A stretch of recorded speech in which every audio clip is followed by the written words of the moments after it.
Às vezes eu sinto que as pessoas acham que para ser jogador de futebol é só preciso ter jeito com os pés na bola. E esquecem-se que há todo um trabalho por trás de preparação física imenso. Hoje, com a ajuda do João Alves, preparador físico das escolas de formação do Sporting Clube de Braga, vamos falar do treino que é preciso fazer para seres um jogador de elite, seja de futebol ou de outra modalidade qualquer. Já sabes, este é o podcast das Dicas do Salgueiro.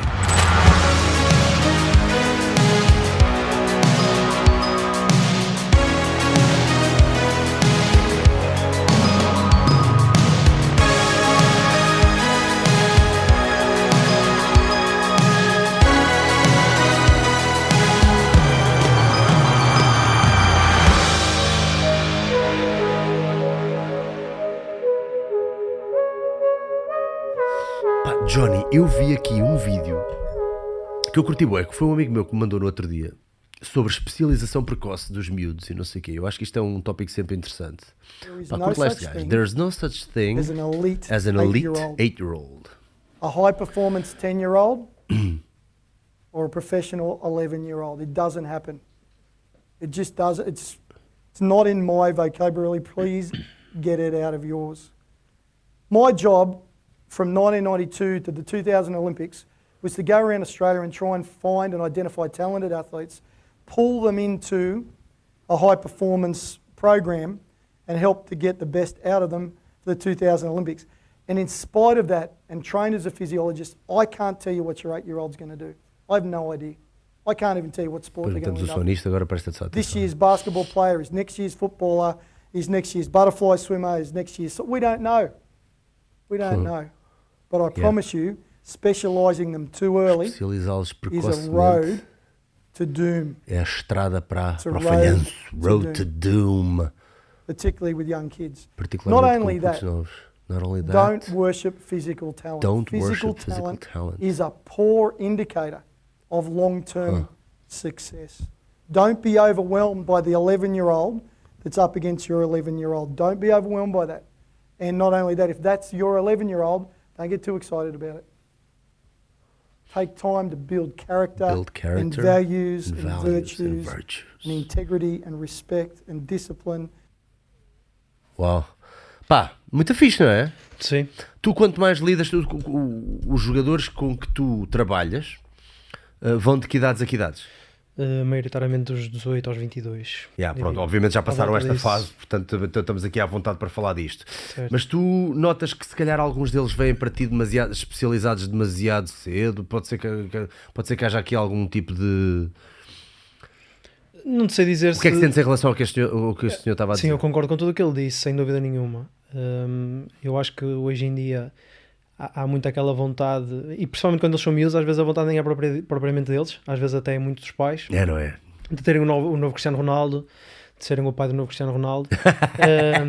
Eu acho que é um bocadinho às vezes o problema, porque depois é muito foco e muito direcionado só para o futebol, ou só para outra modalidade qualquer. E eu acho que principalmente em idades mais jovens, quanto mais esportes eles experimentarem, melhor. Primeiro porque nós não sabemos qual é que vai ser o preferido do nosso filho, não é? Ou seja, eu posso querer que ele seja jogador de futebol, mas ele adorar ir para o basquete, e vai ser basquetebol que ele se vai dedicar. E depois, para além disso, eu acho que todo o panorama motor vai ser muito mais alargado, ou seja, ele vai ter muito mais facilidade em aprender novas coisas, e isso vai melhorar depois também a performance na própria modalidade, ou a modalidade em que ele se especializar mais tarde.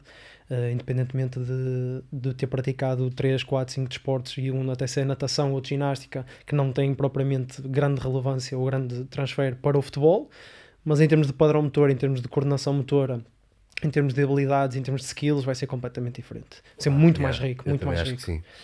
E é difícil, não é? Porque se tu vês um miúdo com um talento, tu queres fazê-lo prosseguir esse talento, não é? Agora tens é que não podes regar demasiado a planta, que a planta morre. Certo, exatamente, e acho que é preciso também ter uma visão muito a longo prazo, não é? Porque também ele fala ali um bocadinho dessa questão maturacional, um bocadinho da questão física.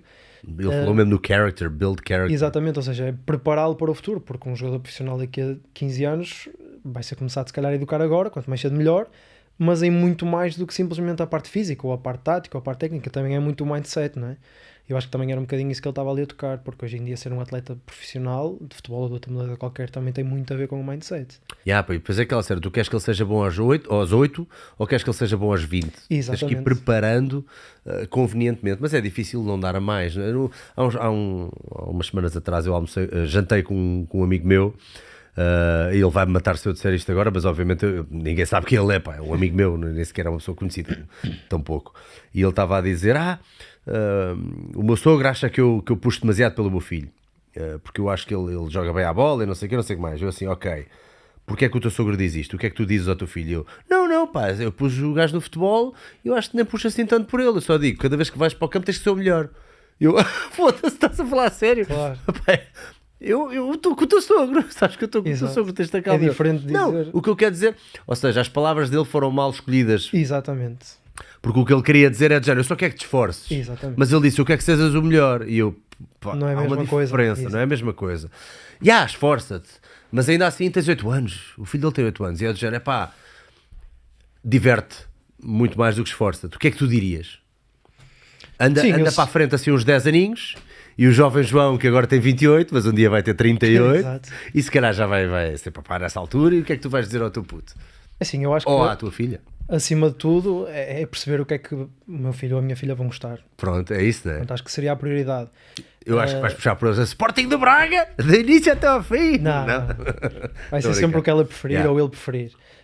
Mesmo eu também na minha infância experimentei vários desportos e depois acabei por gostar mais do futebol e por isso é que depois também passei mais tempo a jogar futebol e eventualmente a minha carreira também passou pelo futebol. Mas sem dúvida nenhuma que acho que o primeiro passo é gostar. Contrariados, acho que eu também acho não que faz sentido nenhum, muito menos crianças. Depois disso é um bocadinho ter a noção do patamar em que estamos, ou seja, se eles têm 9 anos ou 19 anos é completamente diferente, não é? As exigências, o que nós podemos passar ou não.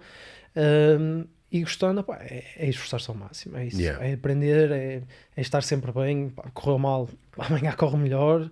Isso, acho que principalmente em crianças é preciso ter muito cuidado, porque lidar com miúdos de 10 anos não é a mesma coisa que trabalhar com profissionais como eu trabalho com 18, 22 anos, não é? E depois ainda vem toda uma carga, e depois ainda vem a puberdade pelo meio. Certo. Eu lembro de ser puto e ver aqueles programas, isto se calhar é de novo mais para lembrar, mas havia o Bravo Bravíssimo.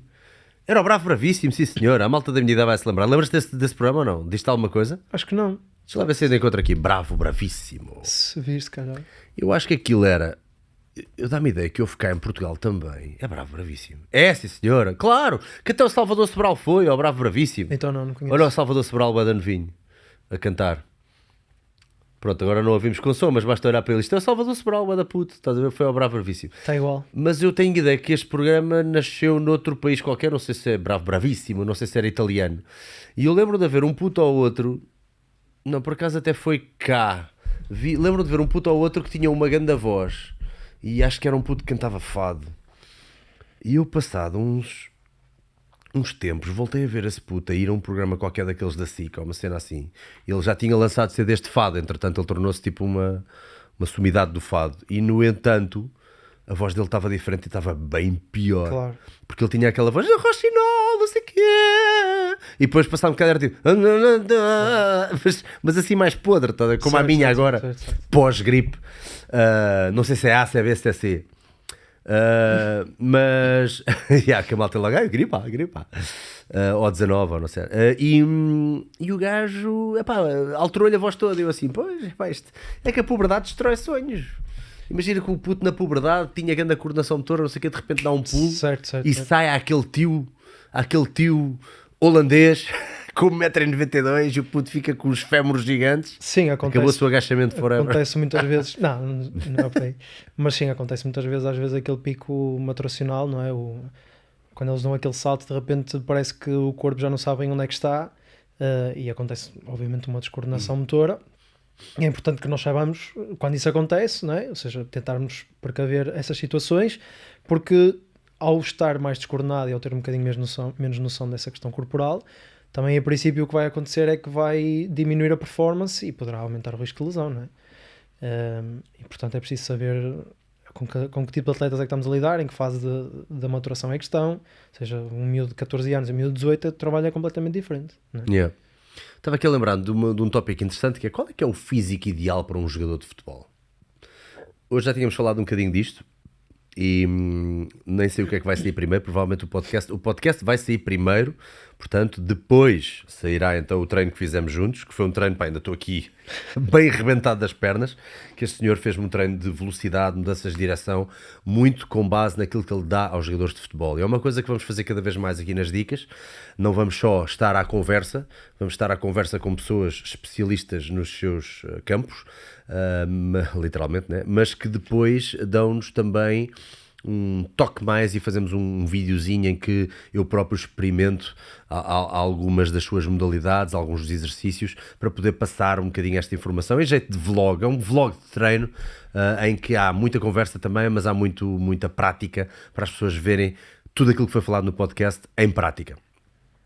Mas o corpo ideal de um jogador de futebol já não é o que era há 20 anos atrás. Por exemplo, um gajo como Adama Traoré, estou a dizer bem o nome dele? Sim, Adama Traoré. Pá, a malta vem toda perguntar-me o que é que eu acho do Adama Traoré, porque aparentemente é um tipo que joga futebol. Eu estou a dizer aparentemente porque a maioria da malta sabe que eu não sou um gajo muito aficionado do futebol, mas obviamente que respeito tudo o que é condição física. E realmente olhando para este gajo, ele tinha corpo de ir para o futebol americano. Certo. E no entanto ele consegue ser um excelente jogador de futebol, certo? Sim. Ou seja, eu acho que... onde é que está aqui? Sim, eu acho que... O que nós sabíamos pode estar enganado.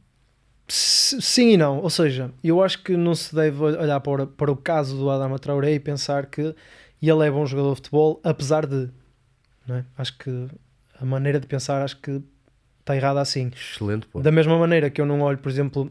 Ele é bom jogador para quem pesa Exatamente, X, ou seja, eu também não olho, por exemplo, para o Messi e dizer que ele é um jogador de futebol extraordinário para quem tem 1,70m ou outra coisa qualquer, não é? Ou seja... o jogo de futebol tem uma particularidade que se calhar muitos esportes coletivos têm, que se calhar alguns esportes individuais não têm, é que não há propriamente um morfótipo indicado ou mais adequado para a modalidade. Há, se calhar, dentro de certas posições, mas mesmo dentro de certas posições, dependendo do tipo de ações táticas que tu queiras ou do que tu queres que esse atleta execute, há uma panóplia de opções e, portanto, temos muitos exemplos de jogadores da mesma posição do Adama Traoré que se calhar são melhores e com físicos diferentes ou piores e com físicos diferentes e atingiram grandes níveis. Portanto, o que acontece, acho, no futebol hoje em dia é que há uma especialização, mas não é apenas física.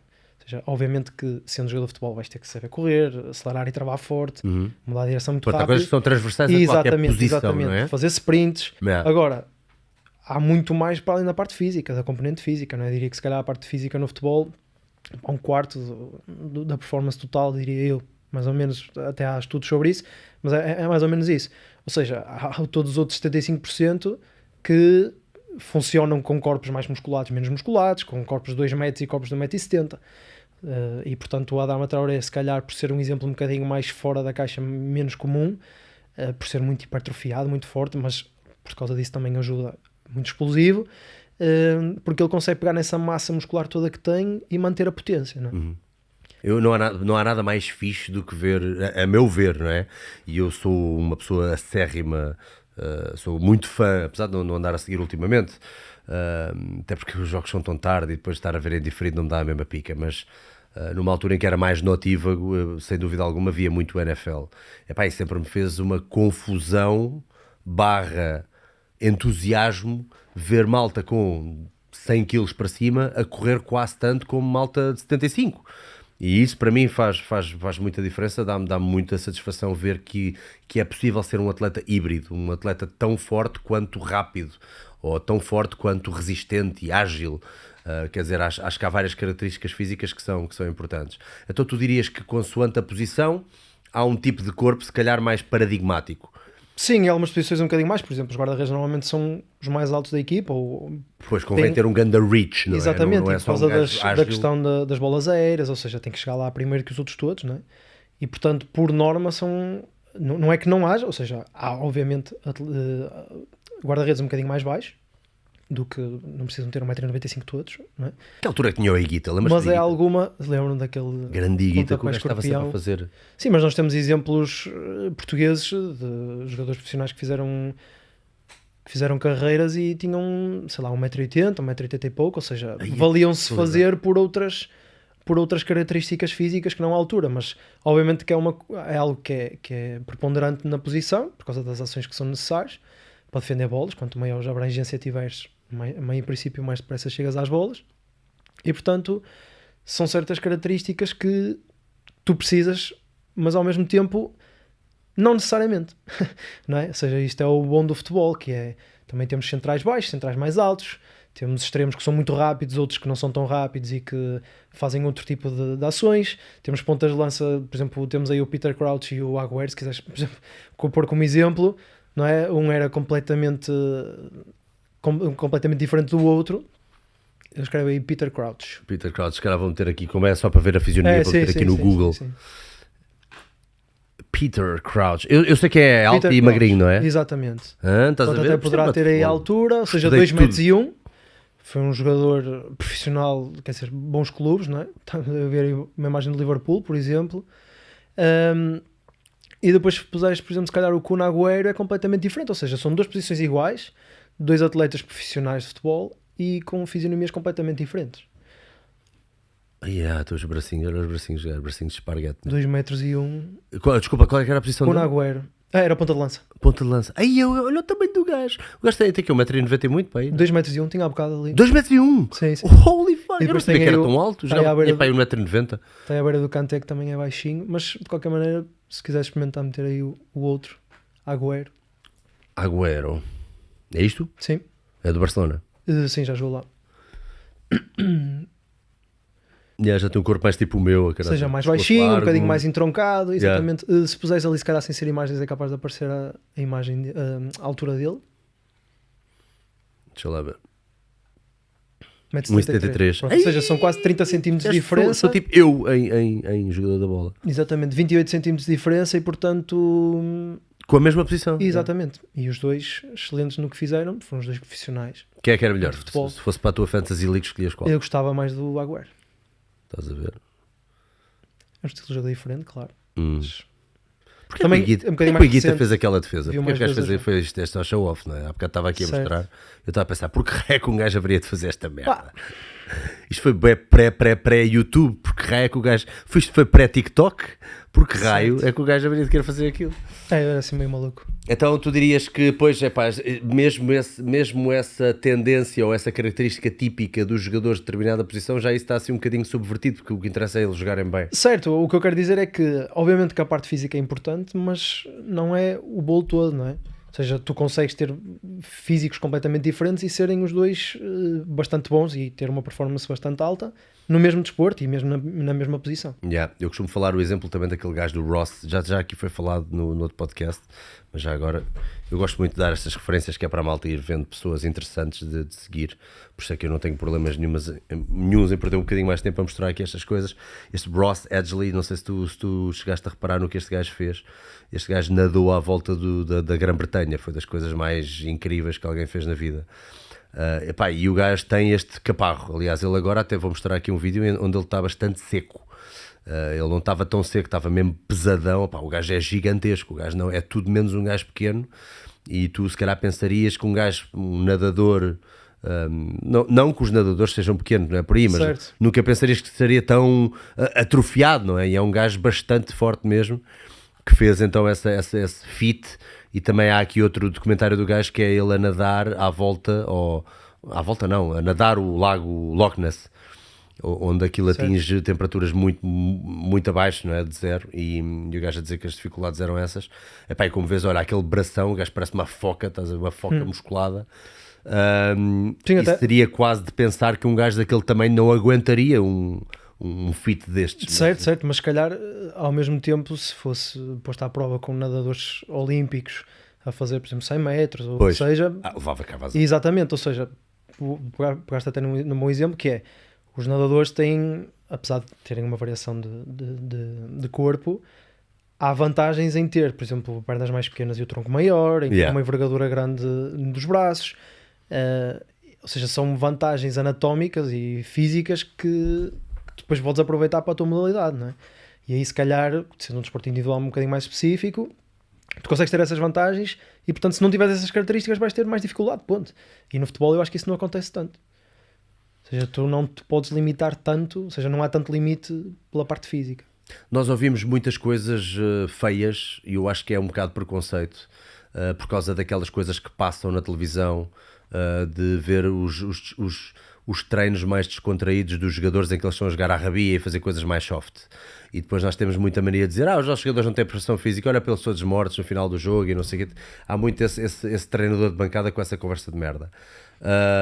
Mas só daquele bocadinho de treino que nós fizemos hoje, em que é um cheirinho daquilo que tu dás aos teus atletas, pá, fiquei todo rebentado. E eu sou um gajo treinado, eu não sou um gajo que não treina. Portanto, logo aí, ou qualquer pessoa que vá experimentar, ainda no outro dia também estava num jantar em que os meus amigos estavam a dizer, pá, normalmente vão jogar futebol de 5, futebol de 7, e quando experimentaram futebol de 11 é uma coisa tão diferente, é um campo tão aberto, são tantas possibilidades, que é logo outra coisa completamente diferente. Portanto, há aqui muito... Eu acho que fala-se pouco na proeza física destes jogadores, porque nós temos a tendência de achar que eles são preguiçosos para ir ao ginásio ou para fazer alguns exercícios mais padronizados, mas temos a tendência de pensar que é só jeitinho de bola, jeitinho de pé. Certo. E isto não é nada assim, pois não? Não, sem dúvida. Mas tu ainda notas que há alguma preguiça dos atletas a ir para o ginásio e a fazer exercícios generalistas de força e condicionamento? Não, o que eu acho é que, sem dúvida, que há uns que dão mais importância a outros e compreendem melhor o papel que pode ter para eles ou as vantagens que pode ter para eles esse tipo de trabalho. Mas sem dúvida nenhuma que todos eles percebem a importância do trabalho físico. E o trabalho físico no futebol não é só no ginásio, não é? Aliás, maioritariamente não é no ginásio. Portanto, como estavas a dizer, os teus amigos jogam futebol 5, futebol 7, depois passam para o futebol 11 e já têm muita mais dificuldade. Porquê? Porque há uma especificidade na tarefa, no jogo. Então, os meus jogadores, apesar de não terem tanto tempo no ginásio como no campo, como deve ser, obviamente, claro. Eles estão muito bem preparados fisicamente, não é? Qualquer um deles aguenta 90 minutos, alta intensidade, porque têm essa preparação física específica para o futebol. E o ginásio, entre outras coisas, tem o seu papel complementar que faz o suporte para o trabalho que eles fazem no campo. Mas é basicamente, quando houver alguma dúvida nesse aspecto, é só perguntar: se tu tivesses que treinar uma equipa de futebol e só pudesses escolher, só puderias trabalhar com eles no ginásio ou só no campo, qual é que tu escolherias? No campo. Ou seja, logo aí tu vês, a prioridade é essa, ponto. É o andar o trabalho específico, o andar a preparação física específica. Tudo o resto, tudo o que haja de trabalho de ginásio, seja de hipertrofia, de potência, recuperação de lesão e tudo mais, tem tudo o objetivo de servir de base, de os preparar para poderem corresponder às exigências físicas que eles depois vão ter no jogo, no treino.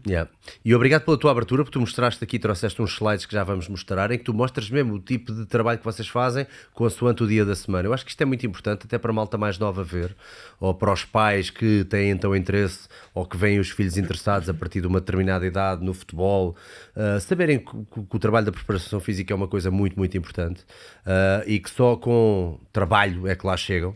Muito mais, voltando aqui ao começo, muito mais do que o talento só, é o trabalho que aplicam, e nós não vemos os bastidores, nós raramente vemos os bastidores e vemos muito mais só o dia de jogo, e temos a tendência para ou criticar ou elogiar em demasia coisas que não vemos tudo o que estava por trás para conseguir lá chegar. Mas eu gostava de saber, então, imagina que alguém ainda não está no seio de uma equipa, ainda é novo ou está a começar a ter uma idade em que pode começar a pensar nestas coisas.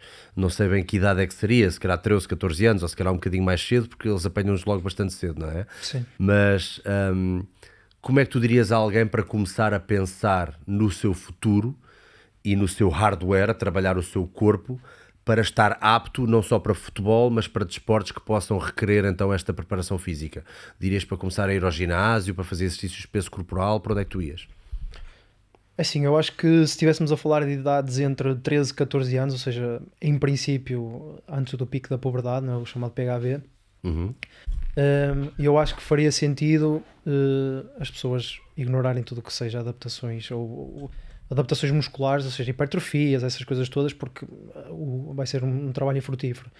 Portanto, nessas idades... Ignorar a hipertrofia? É? Sim, exatamente. A construção de músculo aí nessa idade achas que não faz muito sentido? Não, imagina, o que vai acontecer nessas idades pré-pubertárias é que tu não tens as hormonas necessárias para a construção do músculo, principalmente em homens, não é? Pois. Ou seja, há de facto adaptações e vantagens em treino de força em jovens. Por exemplo, a questão da saúde dos ossos, isso já está mais do que provado, ou seja, aquele mito de que o trabalho de força em jovens ou adolescentes que fazia com que eles não crescessem e tudo mais, isso é mentira. E portanto, esse tipo de trabalho traz vantagens a nível ósseo, traz vantagens a nível neurais, ou seja, tens muita adaptação neural, não é? As adaptações fisiológicas ao exercício são neuromusculares, como nós costumamos dizer, e portanto, apesar deles, a parte muscular não estar tão capaz de ter adaptações, a parte neural está. Para além disso, depois o que tu querias, e que nós estávamos a falar disso há pouco, no início, que é a questão de criar o mindset e rotinas para que daqui a 10 anos o teu atleta ou eu mesmo consiga ser o mais profissional possível. E portanto, construir esse mindset desde novo acho que é muito importante. Aquela disciplina diária de treinar qualquer coisa. Agora tens meia hora para depositar nisso. Exatamente. Ou uma hora. Sim, meia hora, por exemplo, na questão do ginásio, dedicar sempre muito mais à modalidade, principalmente a partir dessas 13, 14 anos, convém que já comece a haver alguma especialização, não é? E depois começar a perceber a importância também de outras áreas, não é? Como nutrição e tudo mais, mas falando especificamente da parte da preparação física, haver uma disciplina, exatamente. Acho que seria se calhar o mais importante. Ter cuidado com o que se faz, sem dúvida. Lá está, como eu estou a dizer, não vale a pena estarmos a meter cargas e a trabalhar o máximo de força que se consiga em miúdos de 13 anos, porque eles não vão conseguir desenvolver a força tão rapidamente como se calhar miúdos de 16 anos que já passaram o pico pubertário. Mas é sem dúvida importante. Por exemplo, nós fazemos muito trabalho com miúdos de 14 e 15 anos às vezes no ginásio, mas é para eles aprenderem a fazer movimentos, é para aprenderem para que é que este material serve, para que é que aquele material serve, como é que eu posso usar isto, fantástico. Seguranças, e toda essa parte. O que é que acontece? Ao fim de 3, 4 anos lá dentro, na academia, eles chegam, por exemplo, à equipa B onde eu estou neste momento, e eu coloco lá um plano de treino e eles não me fazem perguntas porque eles já sabem, já conhecem o exercício, já fazem. Ou seja, tudo o que é agachamento, hip thrust, deadlift, essas bases que nós usamos, os lunges, saltos, coisas pliométricas, eu já quase que não faço correções, vou sempre ajudando obviamente, mas é um trabalho que vem desde de baixo e que é feito ao longo de vários anos e portanto eles chegam a mim, já sabem a importância do treino, qual é o papel, quando é que devem fazer, quando é que não devem fazer, já conhecem o próprio corpo, já trabalham em segurança, já trabalham efetivamente com boas cargas, mas sempre com o foco da preparação física para o futebol, ou seja, não é para o ginásio, não é para o verão, não é? E eu acho que o mais importante... E é bom dar esse toque, os putos são muito deixados levar pelo aquilo que é sexy, não é? Eu quero é ter os abs, eu quero é ter não sei o quê. Eu acho que se conseguisse reduzir, se é que é possível reduzir isto que eu disse até agora numa palavra, talvez fosse educação. Fantástico, muito bom mesmo. Pá, e isso é uma noção muito boa para passar às pessoas. E mesmo depois, numa fase um bocadinho mais avançada, em que eles já estão a trabalhar e a treinar para jogos efetivos e que já estão no nível semi-profissional, é profissional, não é? Estamos a falar de futebol profissional. E, portanto, eles profissionalizam a partir de que idade, mais ou menos? Qual é que é o jogador mais novo que tu tens assim a jogar, mesmo já num âmbito profissional? É que é 16, 17? Sim, 16 anos. Ok. Depois que o normal seria 18, mas eles vão buscar muitas vezes mais novos. Sim, no meu escalão já terem nível para 16, 17 anos começam lá. Sim. 16 anos. É muito novo para começar, não é? Mas é brutal. Sim, a ideia do clube, e que hoje em dia muitos clubes também estão a fazer isso, não é? É projetar os jogadores da formação para a equipa A e, portanto, tentar colocá-los em contextos de dificuldade para eles, ou seja, jogar com jogadores mais velhos, jogadores alguns mais desenvolvidos fisicamente, outros com muito mais experiência de futebol. E realmente cria-lhes muita dificuldade e é aí que eles evoluem. E é muito bom eles saberem que têm ali um stepping stone, não é? Tem ali uma plataforma da qual podem saltar para a equipa A, e eu acho que por isso é que é importante também estarmos aqui a falar neste âmbito de equipa B e de escolas de formação, porque daí é que nascem os melhores jogadores, não é? As pessoas, já há uma progressão a ser ultrapassada, as coisas não nascem do dia para a noite, ou como o outro disse, eu demorei 20 anos a ser um sucesso do dia para a noite. Eu gosto muito dessa frase. Mais tarde já estamos no nível profissional, estás a apanhar miúdos já a partir dos 16 para cima, e mesmo a musculação que tu lhes dás, mais ou menos quantas vezes por semana é que eles vão ao ginásio, especificamente ginásio, não é trabalho? Especificamente ginásio vão todos os dias. É mesmo todos os dias? Simplesmente alteramos o que fazemos lá dentro. Ok. Mas normalmente os exercícios de musculação, chamar-lhes musculação mais generalista, ou seja, aquela ideia de ir imitar qualquer coisa como remates ou isso para o ginásio não faz sentido. Não, normalmente a não ser que seja ou alguma rotina que um jogador tenha que goste de fazer, que sinta fazer, por exemplo, um trabalho com elásticos, a simular passos ou remates, ou então algum jogador que está a recuperar de lesão ou teve uma lesão há pouco tempo, por exemplo, nesse mecanismo de lesão de remate. Okay. Aí sim. Tirando isso, aí tens que especificar onde foi o problema. Sim, eu não gosto muito de chamar específico, porque para mim específico no futebol é no campo, ou seja, trabalho de ginásio não é específico, não é? Portanto, um agachamento para mim é um agachamento com um atleta, sei lá, natação, por exemplo, que falámos há bocado, não é? Um agachamento é um agachamento. De qualquer maneira, esses exercícios que nós fazemos, o objetivo é sempre preparar um bocadinho a musculatura para o que depois vem a seguir, ou seja, é quase uma pré-ativação, até é normalmente chamada de pré-ativação, porque eles depois vão fazer no campo. Então é quase tentar trabalhar um bocadinho em conformidade com o que se vai fazer no campo, dependendo do dia do jogo anterior e dependendo do dia do jogo que vamos ter a seguir, não é? E isto é transversal a todas as áreas, eu acho, quer dizer, também há tipicamente o gajo das artes marciais que acha que ir para o ginásio é agarrar em 2 pesos e estar a dar socos, ou estar só com os elásticos a dar socos, muito baseado se calhar na tradição ou naquilo que viu nos filmes ou uma cena assim, mas a verdade é que ele precisa de força e condicionamento geral, ponto. Exatamente. Ou seja, vai-lhe ser tão útil fazer isso como fazer um press de ombros, como fazer um supino, como fazer um agachamento, porque tudo isso trabalhas de forma generalista o seu hardware para conseguir produzir mais força, ponto. Sim, certo. E quando faz, e o corpo funciona como um só, não é? Quer dizer, nós acabamos de buscar fisiologicamente esse reduto. Exatamente. Que pode servir para uma variedade de exercícios. Sim, é isso mesmo, ou seja, acho que o específico ou não, acho que não é propriamente dicotómico, não é? Tipo, ou é ou não é. Acho que há ali um bocadinho um espectro. Mas simplesmente, se estivermos a falar de futebol, eu não posso dizer que no ginásio estou a fazer alguma coisa específica, porque, quer dizer, para mim específica é estar com bola no campo de esteiras. Claro. Não é? Aí sim. Máximos aqui o específico poderia atingir qualquer coisa como, há músculos que são mais recrutados no futebol do que em outras modalidades. Exatamente. Imagina os glúteos. Então vamos fazer um trabalho específico de glúteos, porque é preciso ter essa peça bem trabalhada para mudanças de direção. E por exemplo, tu deste um bom exemplo há bocado do remate, até posso pegar nesse exemplo, que é, eu posso estar a trabalhar especificamente com elásticos ou com algum tipo de tecnologia, o remate no ginásio, e eventualmente ele até poderá melhorar a força ou a capacidade de força rápida por exemplo, na coxa anterior, ou que seja, ou outro movimento qualquer que estejamos a falar. Mas isso não quer dizer que depois poderá não ter um transfer para o campo. Ou seja, fazer um remate forte ou mandar a bola chutar a bola o mais longe possível tem muita componente física, mas também tem muita componente técnica. Não é? Eu não duvido que tu tenhas mais força na perna do que eu, mas calhar se fores chutar uma bola eu chuto mais longe. Mas é de certeza absoluta. Ou seja, porque há uma componente técnica. Eu estou mais habituado a chutar uma bola e já sei mais ou menos como lhe pegar, como costuma dizer, para chutar a bola longe, não é? É possível que haja mesmo também, não só na componente técnica, mas também, tal como há malta nas artes marciais com a mão pesada, tem a mesma mão pesada. Pronto, exatamente. Há malta como o Roberto Carlos, deixa eu ver aqui, estava a dizer podes colocar aí os livros. Roberto Carlos. Ou seja, isso era o Roberto Carlos, se calhar é uma junção de força e a parte técnica, ou seja, ele não estava só de força, não é?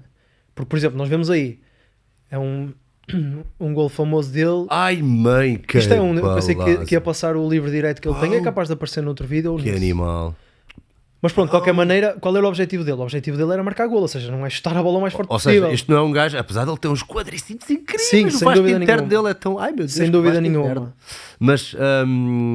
Era este que eu estava a falar. Ai a que exatamente. Ou seja, eu acho que foi este que atingiu a velocidade maior até do que o outro que ele marcou pelo Brasil. Ai, que bala! E tudo o que vimos foi em câmara lenta. Eu nunca vi... Eu tenho a ideia que... Chegámos a ver em velocidade normal, não? Eu acho que depois. Ai, que animal! Pronto, ou seja... E ele não tentou chutar a bola o mais forte possível, ele tentou chutar a bola o mais forte possível para a baliza. E aí entra a componente técnica. Ou seja, isto não se consegue a fazer 10 séries de 10 leg extensions. Isto consegue-se com uma componente genética de este gajo mete bem o pé, inclina bem o corpo, mais até. Portanto, uma componente técnica, mais uma predisposição genética. Sem dúvida. Não só para ter uns quads gigantescos, mas uma potência. Aposto que este é daqueles tipos de gajos, não sei, agora diz-me tu, se calhar tu sabes melhor do que eu. havia gajos assim também no futebol americano, que era do género, eu nem nunca enchi muito, mas és enorme, mas eu nem nunca enchi muito. Sim, isso obviamente que... De certeza que o Traoré deve ter ouvido de treinadores dele a dizer assim, pá, não enchas mais, estás enorme. Ele, pá, mas eu sou assim naturalmente, pá, eu sou... Sim, ele, há imagens dele ainda quando ele começou a carreira que ele não era assim, se calhar até podes procurar aí, é que ele era um bocadinho... Era se calhar metade do que era. Até podes meter Barcelona, eu acho que ele ainda estava no Barcelona. Onde é que me estás a levar? Estás a dizer que foi jarda? Não. Oh, mas obviamente que há uma predisposição genética muito maior para hipertrofia, para... Pronto, aí. Ou seja, ele na seleção espanhola e Barcelona aí se calhar um bocadinho mais novo. Que foi, claramente o gajo já tinha, olha lá, já tinha ombro, pescoço, peitoral, também era tão... Pá, que idade que ele tinha aqui? Era um puto, meu. Pronto, já se nota um bocadinho, mas não há a dimensão de outras imagens que aqui, olha aqui em baixo, aqui em baixo esta do Barcelona. Esta? Exatamente. Nota-se bem a diferença, não é? Pronto, pá, gosta de encher, pá. Peço-lhe tudo mesmo para deixar de encher. Se calhar o gajo assim, you can ask me anything. Isto é na seleção espanhola, exatamente. Ele é um bocadinho mais novo. Bodybuilding. Obviamente que isto aqui é um bocadinho mais atípico no futebol, mas ele não deixa de ser um ótimo jogador de futebol. Adoro este níveis... logo. Arm muscle workout routine. Exatamente. Follow Adama Traore's workout routines. Temos que dizer aqui qualquer coisa aos putos. Não vão copiar o The Rock. Sim. Sessão de treino do The Rock, vou fazer exatamente igual, pode ser que fique igual. Isso resulta ou não? Não. Porquê? Não estou a perceber. Isso era bom. Mas não. Eu acho que nós quando nascemos já temos ali quase um teto, digamos assim, uma predisposição genética. Acho que define um bocadinho o potencial em certos aspectos do que nós podemos ir. E depois, se nós trabalharmos, conseguimos atingir esse potencial máximo. Se não trabalharmos, podemos ficar a meio caminho. Há pessoas que têm um potencial máximo muito acima dos outros e, portanto, se trabalharem menos, se calhar atingem na mesma potencial. Ou seja... Então, peraí, mas agora toquei aqui num tópico interessante. Não é o da jarda, não te preocupes, mas é possível que os treinadores do Adama lhe digam, pá, estás grande demais, meu. Sim. Tal como há o convencional da fashion e da moda é dizer às miúdas, estás gorda, tens que emagrecer, porque é aquela tradição, aquele aspecto basilar, digamos assim, da ideia que têm pré-concebida daquilo que fica bem, daquelas medidas que parecem cabides e onde fica bem a roupa. Se calhar também é a ideia pré-concebida de muitos treinadores à moda antiga, que é tipo, eu quero é que tu corras, eu não quero que estejas aí com um bíceps gigante. De certeza que já deve ter levado essas pisadas. Sim, eu acredito que sim. Eu acho que ao mesmo tempo os treinadores dele devem estar preocupados é que ele seja bom jogador de futebol. Desde que seja competente. Exatamente, e que seja competente no campo e desde que ele faça o que tem que fazer da melhor maneira possível e seja sempre constante no máximo performance possível. Acho que o tamanho do braço é um bocadinho secundário. Estava aqui a pensar que dificuldades é que ele terá tido na obtenção, porque claramente ele gosta de encher, ok? Se tu mostraste aquelas fotos dele antes e depois é porque realmente ele foi fazer ali algum trabalho um bocadinho mais isolado, bíceps, tríceps, seja o que for, provavelmente ele fez, ou faz.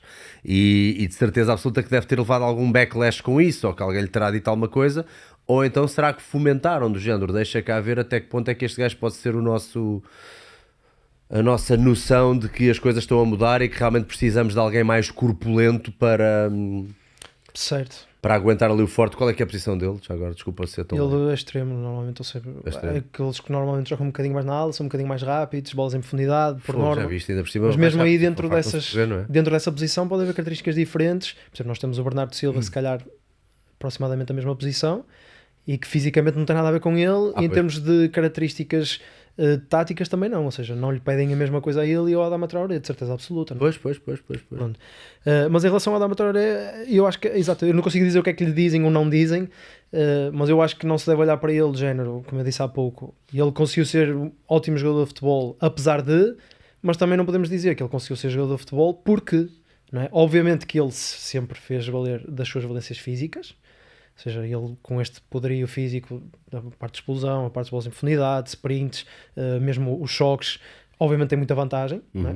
pelo físico que tem, mas não quer dizer que ele não pudesse ter sido melhor por outros motivos ou que pudesse ter sido pior por outros motivos, não é?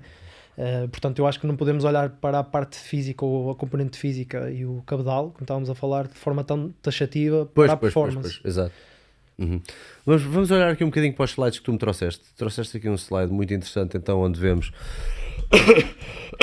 Perdão, ainda estou a vir da gripe, é isto que vocês vão ter que levar de vez em quando. A distribuição semanal é isso. Distribuição semanal, está aqui um slide super interessante. Portanto, temos ao sábado, geralmente é o jogo. O que é MD? É Match Day. Pensei É que o era dia outra do coisa. jogo. Pensei que era outra coisa. Bons tempos. Domingo, folga. MD mais um. Exatamente, um dia depois do jogo. Exato. Isto é só um exemplo do microciclo padrão, ou seja, uma equipa que joga de sábado a sábado, que se calhar nas equipas de top nem é propriamente um microciclo padrão porque têm outras competições europeias a meio da semana, mas é só a título de exemplo, em que jogam no sábado e jogam no próximo sábado e o domingo é folga, ok? Então isto aqui era só para haver uma ideia geral do que é que normalmente é um microciclo padrão para a componente técnico-tática que atualmente se utiliza. E portanto a metodologia de treino que normalmente os treinadores em Portugal ou treinadores portugueses utilizam é a chamada periodização tática. E então normalmente a distribuição semanal acaba por ser assim. E este slide serve um bocadinho de exemplo, só para uma pessoa perceber como é que nós podemos distribuir. Está muito fixe, pá. Obrigado por teres trazido, que isto é mesmo bom. Não. É mesmo bom a malta conhecer o backstage. Sim, continua, por favor. Pronto, e é basicamente um bocadinho a distribuição das componentes ao longo da semana. Obviamente que todas são trabalhadas todos os dias, mas por norma temos uma que é um bocadinho, que sobressai um bocadinho mais em relação às outras, dependendo do dia. Pronto, então, dependendo com o tipo de esforço e com a recuperação que temos do jogo anterior e para o próximo jogo, temos ali algumas ações físicas, ou seja, estamos a falar de uma questão física no campo, em que nós temos a distribuição semanal, por exemplo, temos ali a terça-feira, ou seja, o MD-4, que normalmente é chamado força ou tensão. Podemos começar pela segunda, desculpa lá, para certo, ir um bocadinho mais okay. cronologicamente. Certo. Então, o que é a recuperação ativa que um jogador faz à segunda? Para já, Okay. é só num bloco ou é bidiário? Não, é só num bloco. Só num bloco, ok. Exatamente. E é o quê, Ou seja, exatamente? A recuperação ativa é basicamente um treino em que nós recuperamos os jogadores que jogaram no sábado. Okay? Nós basicamente damos microdoses do que ele fez no jogo, ou seja, o corpo acaba por recuperar, simulando um bocadinho exatamente o que fez no jogo, mas em microdoses. Ou seja, muito tempo de recuperação, doses muito pequenas.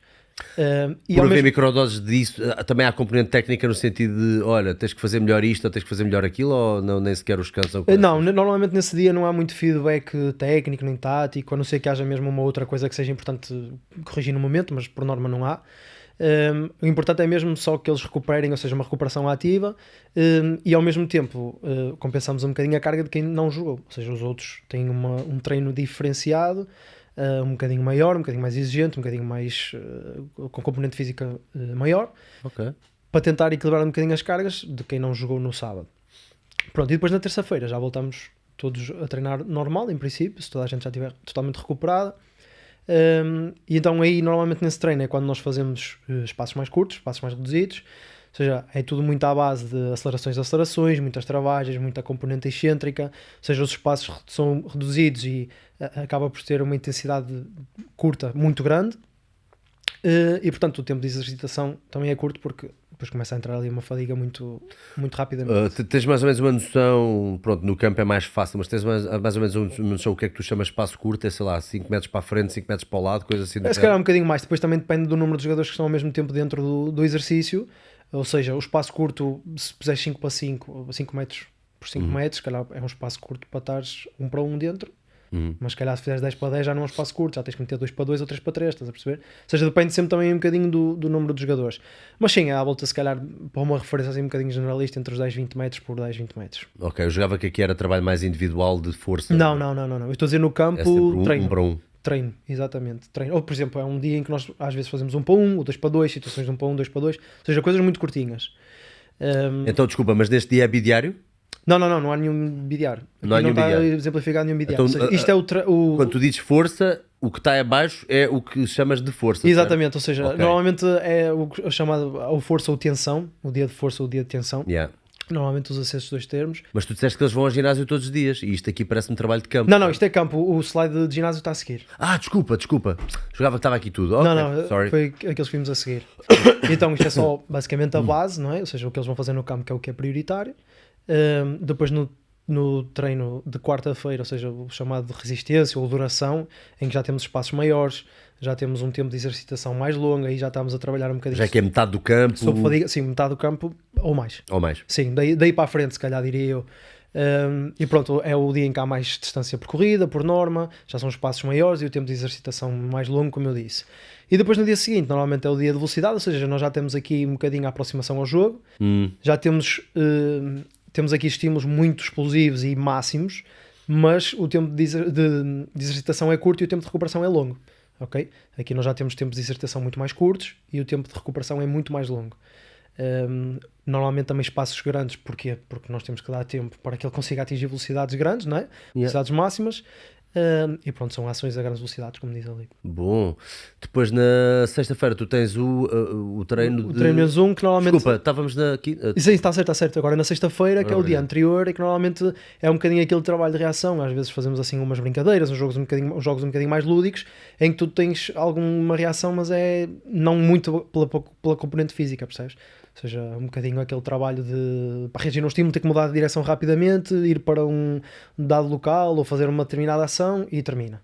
Também com tempos de exercitação muito curtos, tempo de recuperação muito grandes, que é para eles depois no sábado no jogo estarem a 100%. Ok, estou a ver aqui uma espécie de um nexo que racionalmente parece-me fazer sentido, mas gostava que falasses nisso, que é, ok, no primeiro dia que tu podes treinar mais à vontade e mais longe do jogo é onde tu metes a carga bruta, não é? Exatamente, menos 4. Acelerações, travagens, saltos, ou seja, etc. há se calhar uma maior fadiga muscular para os outros dias. Então precisamos de mais dias para recuperar.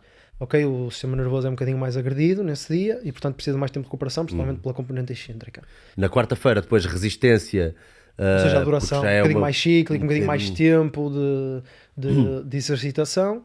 Se bem que a velocidade é muito explosiva, não é? Sim, exatamente, mas ao mesmo tempo é um tempo de exercitação mais curto e um tempo de recuperação mais completo. Okay? Ou seja, aqui nós não queremos ter níveis de fadiga na quinta-feira.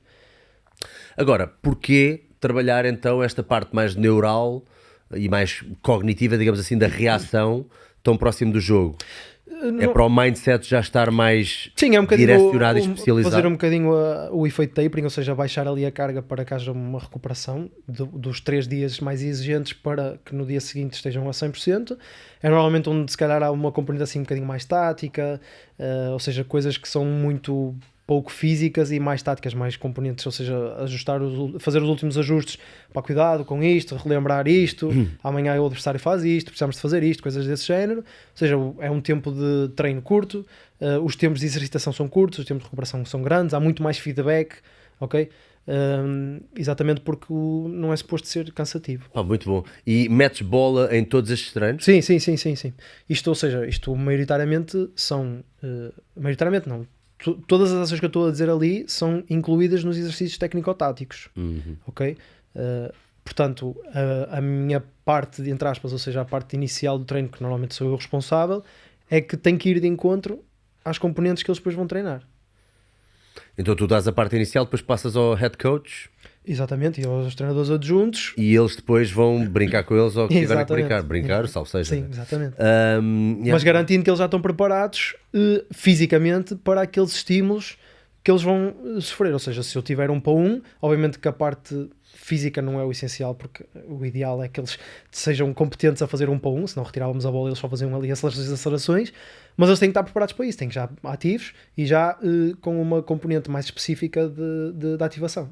Muito bom. Quanto tempo é que demora o treino inteiro de campo de cada um destes dias? 1h30, 2?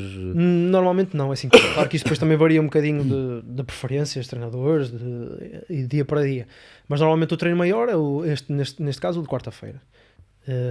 Diria que se calhar entre 1h15, 1h30, na pior das hipóteses. E é tudo o que fazem nesse dia? Exatamente, sem contar com a parte de ginásio no campo, sim, exatamente, é apenas isso. Ok. Então vamos lá ver então o slide do ginásio, deixa-me ver qual é que é. É o seguir, acho que é o 5 e o 6. É este aqui? Sim, isso é um exemplo. Ok. Exatamente. MD+2, portanto recuperação Exatamente. ativa. Ou seja, em baixo tenho as componentes de campo que nós falamos agora, ok? E depois por cima tenho um bocadinho, só um exemplo, neste caso é só mesmo... Então, mas tu metes-los no ginásio primeiro e depois é que vão para o campo? Exatamente. Tá bem, é tudo seguida. Sim, exatamente. Okay. Ou seja, o que eles fazem é quase uma pré-ativação, dependendo também do dia, dependendo do estado de recuperação deles, dependendo da proximidade do jogo, para que depois vão para o campo e já estejam também minimamente preparados para o treino, apesar de depois de lá terem uma ativação um bocadinho mais específica. Ou seja, isto é tudo seguido. Ou seja, eles fazem ginásio, saem, calçam as esteiras e vão para o campo. Então no dia de recuperação ativa, se calhar estamos a falar mais de core, exatamente, mais de mobilidade, principalmente para quem recuperou, quer até recuperar, é exercício, por exemplo, bicicleta, mobilidade, usar o foam roller, trabalhar um bocadinho de core, eventualmente também algum trabalho superior, porque 2 dias depois do jogo já estão recuperados nesse sentido. Depois no -4, ou seja, naquela parte onde temos mais jogos reduzidos, como dizem, baixas contrações, há mais contrações excêntricas, aí é quando nós aproveitamos também para trabalhar um bocadinho mais essas componentes. Depois no dia seguinte fazemos treinos um bocadinho mais, ou seja, mais resistentes à fadiga, no sentido em que trabalhamos um bocadinho mais repetição, por exemplo, salto à corda, ou seja, durante X tempo, 30 segundos, 1 minuto, que seja salto à corda, unilateral, 2 pés, trabalhamos musculaturas acessórias, por exemplo, tibial anterior, adutores, abdutores, aproveitamos este dia para trabalhar esse tipo de musculatura, e depois no segundo dia, no -2, que é o trabalho de velocidade. De quinta-feira? Não. Se jogado ao sábado, exatamente, quinta-feira, ou seja, nós sabemos que vamos ter uma velocidade de contração máxima. Aqui nós costumamos também inserir, é onde nós costumamos inserir o trabalho de core, novamente, ok? É outra vez o timing, porque é um exercício que em princípio não causa fadiga para sábado, ou seja, 2 dias depois eles já estão completamente recuperados. Algum trabalho de cadeia posterior, principalmente, aquela questão dos sprints serem muito exigentes para a cadeia posterior. Sem grandes cargas, ou seja, por isso é que está ali, por exemplo, o exemplo que eu trouxe é trabalho com elástico, e depois no -1 voltamos outra vez a reduzir, como eu disse, é toda à base da mobilidade, rolos miofaciais e por aí. Muito bom, muito bom. Tu também trouxeste aqui um slide interessante sobre então essa questão dos isquiotibiais e do sprint. A ruptura dos isquiotibiais é uma das coisas que mais acontece, aliás, é a lesão mais frequente no futebol, porque há tantos sprints que normalmente na parte posterior das coxas é onde nós sentimos logo a apitar, o que é bastante normal. Aliás, já agora passo a dizer que foi onde eu te conheci, foi numa palestra que foste dar, foi em Vila Real, Vila Real, exatamente. Vê lá tu, que eu já não lembrava onde é que era, eu jogava, tinha sido em Braga precisamente, mas foi em Vila Real. E foi aí que eu gostei tanto da tua apresentação que lembrei-me e mandei-te mensagem que é para tu vires aqui então falar um bocadinho connosco. E uma das coisas que tu falaste aqui que me abriu bastante os olhos na altura foi a questão dos isquiotibiais, porque de facto é muito fácil tu meteres alguém a tentar fazer uma velocidade máxima de sprint e essa pessoa lesionar-se na parte posterior da coxa. E algumas das coisas que tu disseste relativamente... vamos chamar-lhe terapêuticas para isso não acontecer, é mesmo ponto número 1, exposição aos sprints, mas vou deixar a ti falar sobre isso. Fala um bocadinho sobre como é que tu cuidas bem dos isquiotibiais de modo a não acontecer isso em ambientes destes. Ok, assim, começando pelo trabalho de base, eu acho que é importante nós começarmos a progredir na preparação da musculatura isquiotibial e mesmo dos glúteos, gêmeos e tudo mais, para o que depois vai ser as exercícios de jogo. E nós sabemos que o sprint é muito exigente e não há nenhum exercício que mimetize a exposição à velocidade máxima. Portanto, qualquer técnica que nós façamos ou algum exercício que nós façamos, o que basicamente fazem ou tentam fazer é preparar a musculatura para que nós consigamos fazer sprint, e depois o sprint vai ajudar a reduzir o risco de lesão em sprint, ou seja, a musculatura vai estar preparada para aquele estímulo. Eu lembro que até falámos sobre os nórdicos, porque é um exercício que muita gente faz, que às vezes as pessoas ficam com queixas, obviamente porque fazem em doses exageradas e dependendo também do timing de as fazer, mas é um exemplo de um exercício em que tem uma componente excêntrica supramáxima, ou seja, o que eu quero dizer com supramáxima? Basicamente nós estamos a cair e nós não conseguimos aguentar o nosso corpo, não é? Vou mostrar aqui o que são Nordics para as pessoas terem a certeza que... Ou seja, é um exercício em que nós estamos de joelhos e caímos para a frente com os pés... exatamente, com os pés fixos. Isto. Ou seja, claramente conseguimos perceber que ele não consegue aguentar o corpo até lá abaixo, não é? Isto é um exercício excêntrico supramáximo, é muito exigente. Isto não é para iniciantes, porque isto tem uma carga exigente, é uma carga muito exigente. E portanto, este é um bom exercício para atletas, para tentar que o músculo isquiotibial tenha uma componente de contração concêntrica e excêntrica muito forte. E portanto, exatamente. Gosto mais deste vídeo, não sei porquê. Por exemplo, se nós tivéssemos alguém a fazer isto, em que claramente conseguia fazer com boa execução até lá abaixo e subir, se calhar estava na altura de meter um peso na mão ou alguma coisa do género, porque se tivéssemos o objetivo de ser super máximo, obviamente. Estou aqui a mostrar várias formas de o fazer, até já houve com vários... parceiro, Sim, etc. exatamente. Este gajo até está debaixo de uma Tecnogym. Desde que o peixe esteja fixo, Gajo, Sim, mas... isto não é nada ótimo, para não. Não consegue. Está a mexer o... A melhor forma para mim foi... Bom, vou ter que explicar mais do que mostrar, senão estou aqui 3 horas à procura, ainda por cima, não sei se aquele canal ainda existe, porque agora foi cancelado e não sei o que, um dos meus podcasts favoritos foi cancelado, não sei porquê, não sabemos ainda porquê, que é o Mark Bell Podcast, ou Powercast, agora já não lembro qual é que é o Mark Bell, acho que era Powercast.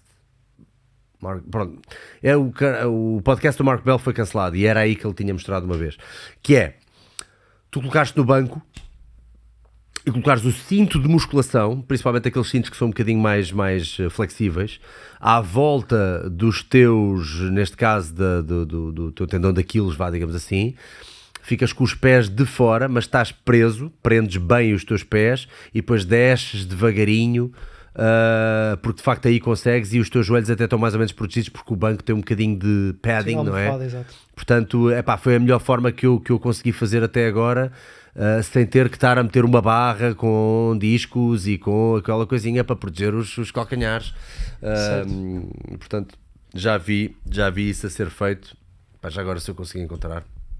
Pronto, entretanto também, só continuando, desculpa. Exato, a questão da preparação para a exposição, estou a tocar neste assunto porque a malta agora se começar a fazer sprints. Olha isto, está aqui um gajo a fazer. Se começar a fazer sprints sem alguma vez ter feito, provavelmente vai se lesionar, não é? Ou seja, o sprint deverá ser algo que nós temos de estar preparados para o fazer. E portanto, o nórdico, pronto, é só um exemplo de muitos exercícios que se pode fazer. Por exemplo, nós também usamos muitos exercícios isométricos, principalmente com o joelho quase em extensão máxima. Porque normalmente, segundo a literatura, é um mecanismo... Quase a extensão máxima? Exatamente, ou seja, é um mecanismo... Se colocares aí, provavelmente... Até deixo uma dica para a malta que gostar disso. Pesquisarem o Alex Natera, que é basicamente um especialista neste trabalho isométrico. Alex? Com X, exatamente, Natera. Há de aparecer exatamente, isométrico. Olá, não exatamente. Conhecia. Pronto, e a ter eventualmente, olha, até podes meter este aqui, exatamente. Este é fixe, pá. Pronto, ou seja, este tipo de trabalho isométrico máximo, neste caso deve estar com uma carga que ele não consegue suportar, ou seja, é um isométrico máximo mesmo. Em que é tipo overcoming. Exatamente, tu tens o wielding e o overcoming. Pronto, explica isso por favor. Sim, ok, sim. Basicamente o wielding é, por exemplo, imaginemos que ele estava com menos carga, que ele podia suportar e segurar, tirava a carga do chão e simplesmente naquela posição isométrica segurava o peso. É um bocadinho como uma prancha, pronto. Exatamente, imaginamos estar a fazer uma prancha ou uma ponte de luz ou qualquer coisa, mas com um halter, que nós conseguimos suportar. E ele neste caso está a fazer uma carga que ele não consegue suportar, ou seja, ele está a fazer o máximo de força. A tentar ir contra. Exatamente. É como tentar empurrar uma parede, não é? Estás sempre a produzir. Exatamente, pode fazer com uma rack, por exemplo, ali por cima, em que nós estamos a tentar levantar e ela não sai. Porque nós vemos que de facto não está a levantar a barra, portanto ele está a lutar contra. Mas isto é muito bom, Pronto, e ele até está a fazer num ângulo de flexão do joelho, que normalmente é onde existe a maior tensão no isquiotibial, porque é na fase final. Por norma, no mecanismo de corrida, no mecanismo de corrida, diz que em princípio a fase mais provocadora de lesão, porque é mais exigente, é quando estás quase a aterrar o pé. Isto porquê? Porque basicamente tu acabaste de fazer a flexão da coxa o mais rápido possível, não é? Trazer a perna para a frente, e de repente estás a esticar o joelho, mas o teu isquiotibial tem que trabalhar de forma excêntrica para travar, porque tu tens que começar a travar porque vais apoiar o chão, no chão, e tens que voltar a fazer a flexão da perna. E portanto, nesse momento estás a velocidades máximas, tens 100 milissegundos, ou 100 milissegundos já é elite velocista, mas que seja 150 a 200 milissegundos para fazer um apoio no chão, ao máximo de força que tu conseguires aplicar naquele curto espaço de tempo, e o que acontece é que a força a que o isquiotibial está sujeito é enorme. E portanto, tu ali consegues trabalhar angulações específicas, consegues trabalhar sem grande, o chamado DOMS, não é? O Delay Onset Muscle Soreness, porque o trabalho isométrico durante exatamente aqui, antes dele antes dele pousar a perna, estás a ver? No momento em que ele está a esticar a perna o mais rápido possível, os isquiotibiais têm que trabalhar de forma excêntrica para travar. Ou seja, é mesmo ali no início, ou seja, não estás com a perna muito flatida. Exatamente. Estás com a perna até quase estendida. Exatamente. E nós fazemos muito trabalho isométrico nessas angulações exatamente por causa disso. Isso é bem inteligente, bem pensado. Exatamente, pronto. Pronto, é um mecanismo para nós tentarmos preparar a musculatura para, não é? Obviamente que o trabalho essencial é este, é ver a exposição a velocidades máximas, e nós fazemos isso todas as semanas. Tu, o leg curl típico é uma coisa que tu não dás assim muito? Não. Achas muito mais interessante então algo excêntrico como o Nordic? Por exemplo. Ou estas táticas exatamente, de isometria? Exatamente, algum trabalho que haja uma maior amplitude e que seja um bocadinho mais, com uma componente excêntrica um bocadinho maior. Até porque nós queremos, muitas vezes, principalmente os jogadores de futebol, eles têm as cadeias posteriores muito encurtadas. Então se nós tivermos algum trabalho, mesmo que seja um excêntrico lento, sem grande carga, ou seja, este exemplo aqui é supra máximo, eu já explico, mas mesmo que seja um excêntrico leve, em que nós conseguimos claramente fazer a mesma carga na fase concêntrica, o facto de fazermos lentamente e aproveitarmos bem a amplitude máxima acaba por preparar um bocadinho a musculatura para trabalhar nessa amplitude máxima. Não é? E depois irmos progredindo para este tipo de trabalho. Este aqui vamos falar deste tipo de trabalho primeiro e depois vamos dizer então qual é que é a melhor progressão outra vez, só para a malta ter a certeza que quem quer começar a preparar os músculos para performance deve seguir sempre uma linha, um bocadinho como na pliometria. Começa por saltar à corda. Quando saltas bem à corda vais para outras coisas. Não é saltar para cima da caixa logo de ter feito louco ou de fazer drops da caixa. Portanto, isto, o que é que estamos aqui a ver?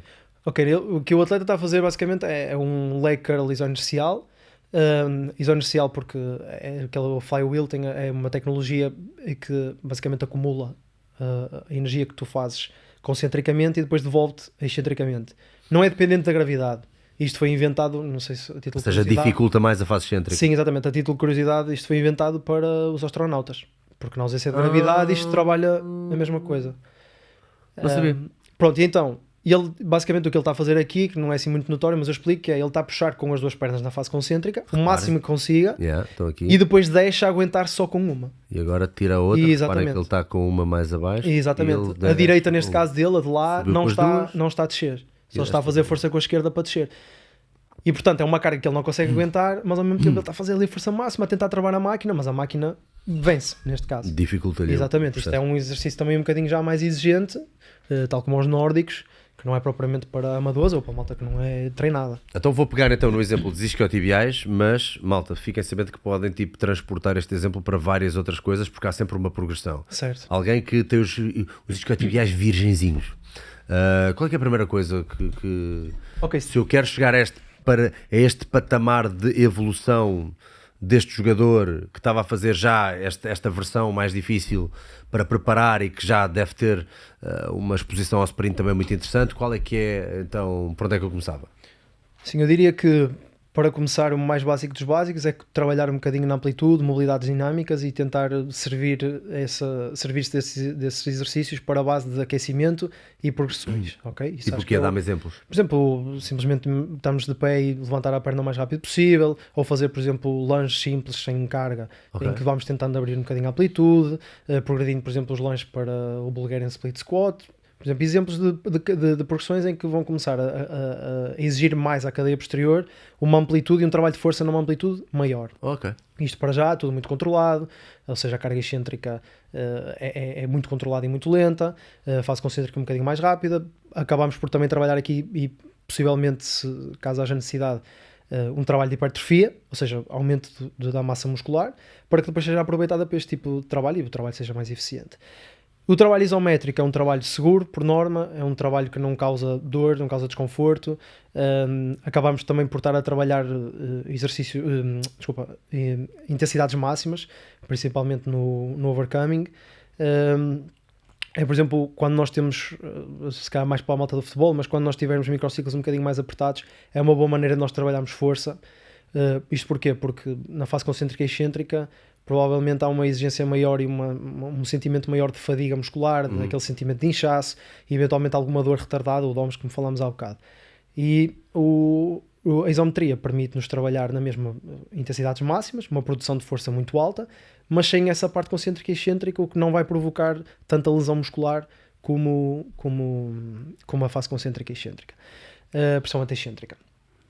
Depois disso, ir progredindo nas cargas, progredindo na velocidade com que fazemos as cargas, o trabalho excêntrico começar a ser um bocadinho aumentado, até que começamos a fazer os isométricos máximos juntamente com excêntricos. Boa. E depois progredir os excêntricos supramáximos, como vimos aqui. Ou seja, os nórdicos é um bom exemplo em que claramente é uma carga que tu não consegues suportar concentricamente. Ou seja, nós somos capazes de fazer mais força excentricamente do que concentricamente.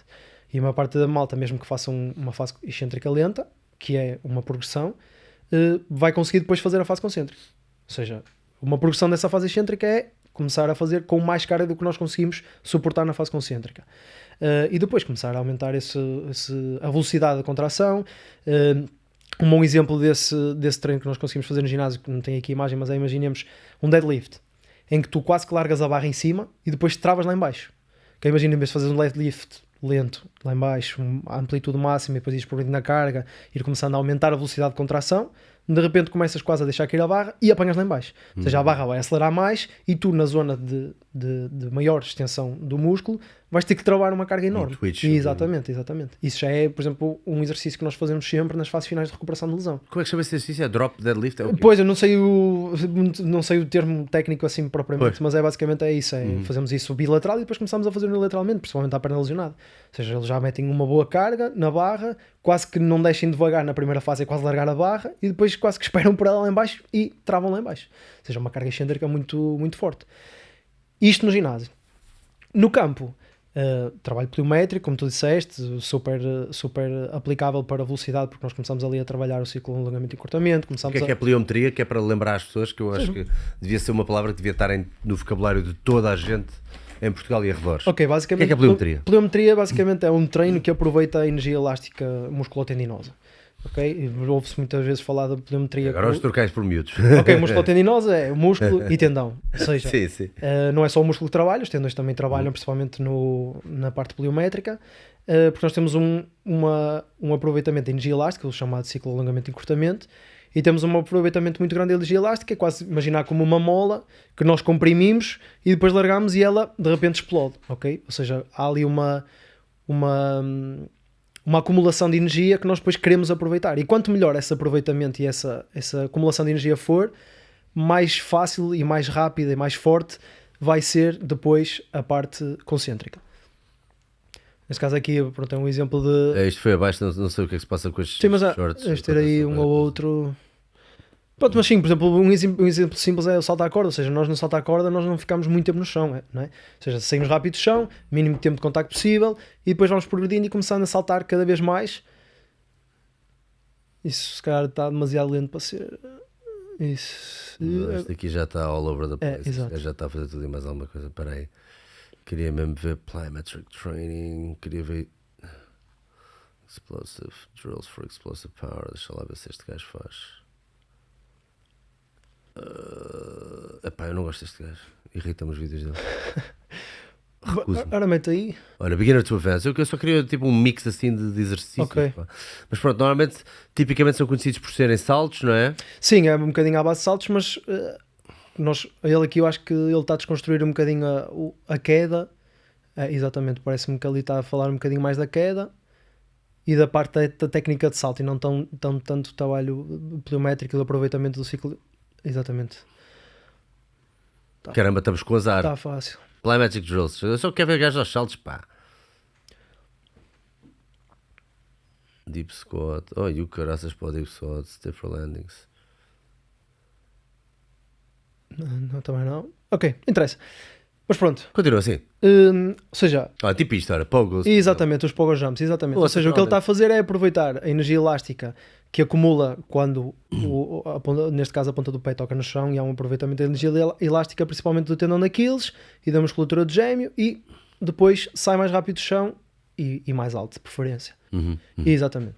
Pronto. E então, este tipo de trabalho também é fundamental, nós fazemos tanto no ginásio como no campo, e depois há várias progressões que se podem ir fazendo em termos de dificuldade do exercício, seja pela componente de ser, por exemplo, bilateral ou unilateral, a componente de volume, a componente de altura ou dimensão dos saltos, e depois isto vai progredindo para um trabalho um bocadinho mais específico para a corrida, olho, por exemplo, como este que estamos aqui a ver, em que ele já começa a aproximar um bocadinho mais à técnica de corrida, um bocadinho mais à biomecânica da corrida em si, a corrida de sprint. A ideia é uma espécie de eficácia que nós queremos em propulsão, não é? Nós queremos Sim, exatamente.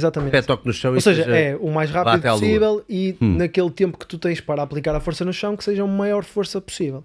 Exatamente. Pronto, e nós nos pliométricos queremos uma progressão também de começar com coisinhas soft, coisinhas mais simples de toque e rebound, mas depois há os drops, não é? Os drops acabam... Isso é de pliometria também, o drop em si, não é? Se depois houver o salto, sim, o aproveitamento de energia elástica, ou seja, saltas para... Pronto, o drop é uma preparação. Cais e depois saltas, exatamente.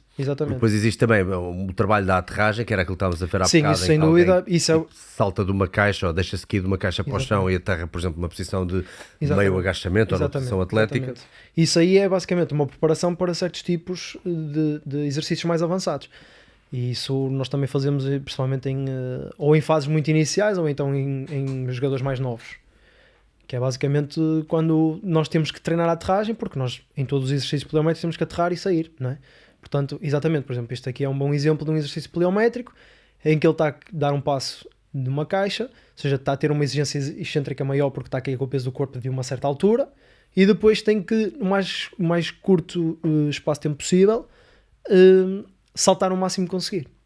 Depois, claro, que as pessoas quanto mais criativas são e depois também dependendo, já há malta que se diverte muito a fazer treinos inteiros de coisas deste género. Estás a ver, este gajo não faço ideia do que é que ele vai fazer, mas calculo, não é? Sim, também já estou a ver o que ele vai fazer.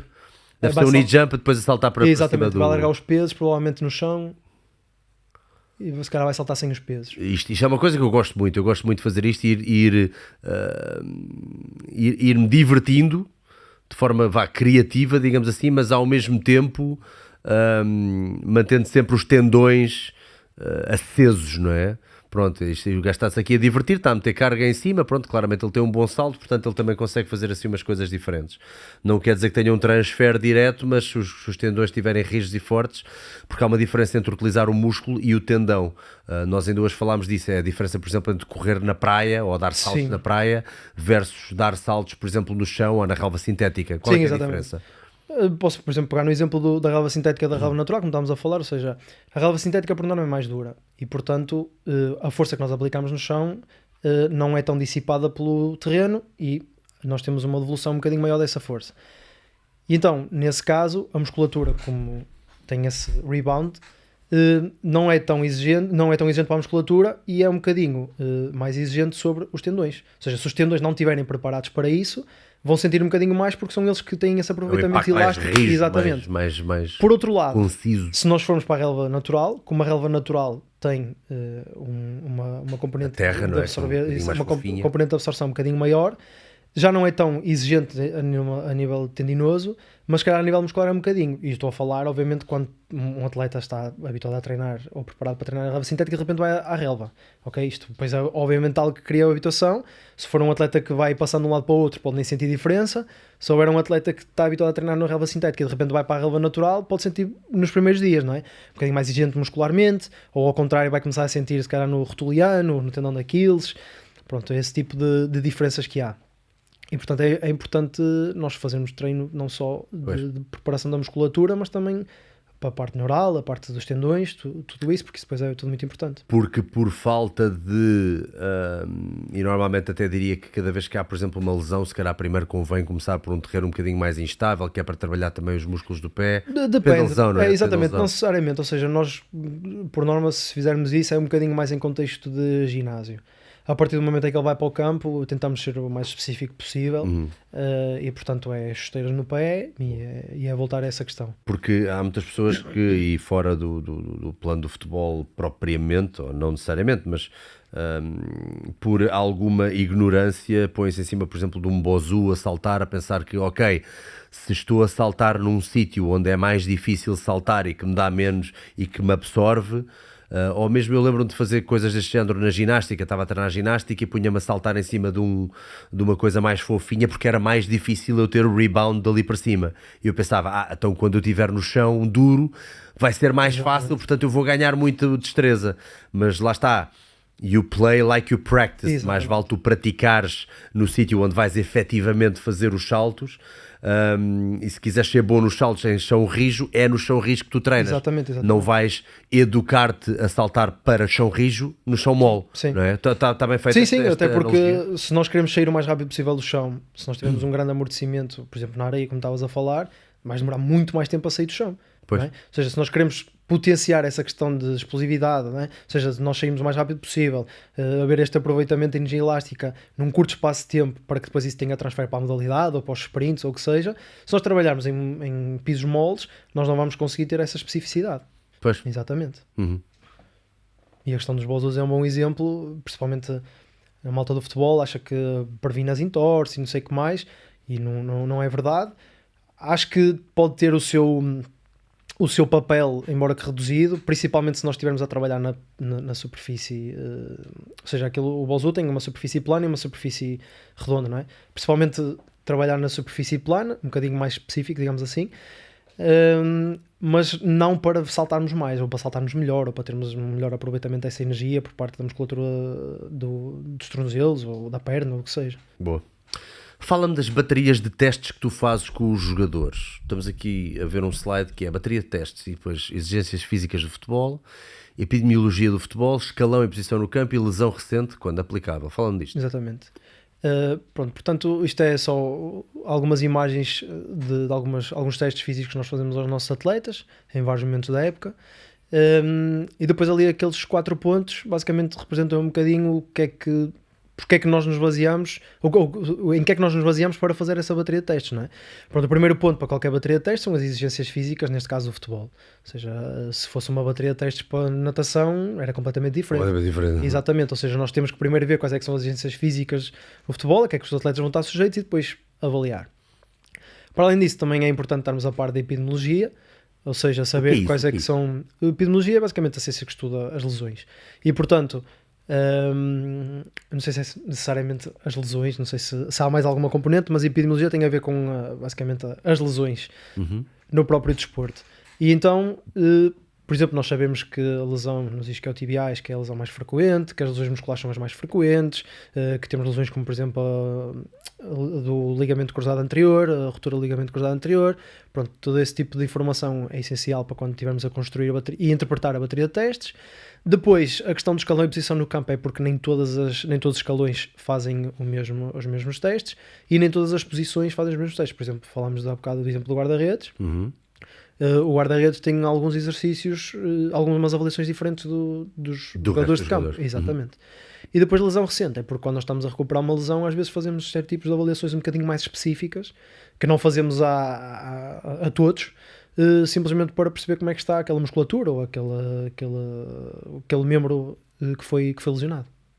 Boa. Deixa cá ver, nós temos aqui exemplos, por exemplo, posso já mostrar um vídeo em que estás a avaliar, por exemplo, a potência no hip thrust, exatamente. No hip thrust, que é este exercício que estamos aqui exatamente. A ver. Ou seja, nós aqui o que estamos a tentar perceber é qual é que é a carga de potência ótima do atleta. Ou seja, se nós queremos melhorar a potência e queremos trabalhar, nós estamos aqui a aproveitar o chamado VBT, não é? A tecnologia associada ao VBT, em que nós temos ali uma... VBT, portanto, quem não sabe, Velocity Based Training. Portanto, é com base na velocidade da barra, do movimento da barra que tiram as ilações.